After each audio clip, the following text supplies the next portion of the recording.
ಪಶ್ಚಿಮ ಬಂಗಾಳ, ಅಸ್ಸಾಂ ಮತ್ತು ಪುದುಚೇರಿಯಲ್ಲಿ ಬಿಜೆಪಿ ಗೆಲುವು ಸಾಧಿಸಿದ ಹಿನ್ನೆಲೆಯಲ್ಲಿ ಹುಬ್ಬಳ್ಳಿಯಲ್ಲಿಂದು ಪಕ್ಷದ ಕಾರ್ಯಕರ್ತರು, ಮುಖಂಡರು ಸಿಹಿ ಹಂಚಿ ಸಂಭ್ರಮಿಸಿದರು.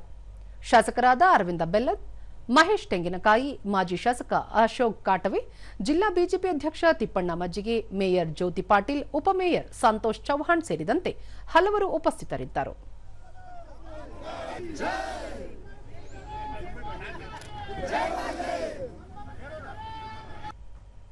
ದೂರದರ್ಶನದೊಂದಿಗೆ ಅರವಿಂದ್ ಬೆಲ್ಲದ್, 3 ರಾಜ್ಯಗಳಲ್ಲಿ ಬಿಜೆಪಿ ಪ್ರಚಂಡ ಬಹುಮತದೊಂದಿಗೆ ಅಧಿಕಾರ ಹಿಡಿಯುವುದು ನಿಶ್ಚಿತವಾಗಿದೆ.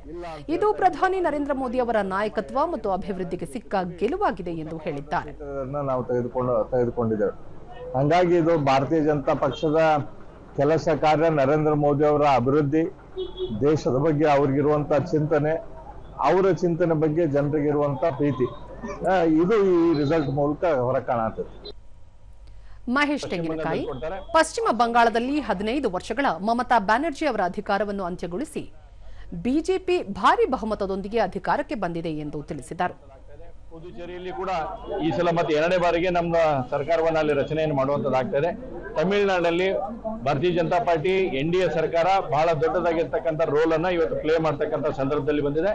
5 ರಾಜ್ಯಗಳೆಲ್ಲ ಚುನಾವಣೆ ನಡೆದಂತ ಸಂದರ್ಭದಲ್ಲಿ 4 ರಾಜ್ಯಗಳಲ್ಲಿ ಬಹುದೊಡ್ಡದಾದ ಅಂತರದಿಂದ ಗೆಲುವನ್ನು ಭಾರತೀಯ ಜನತಾ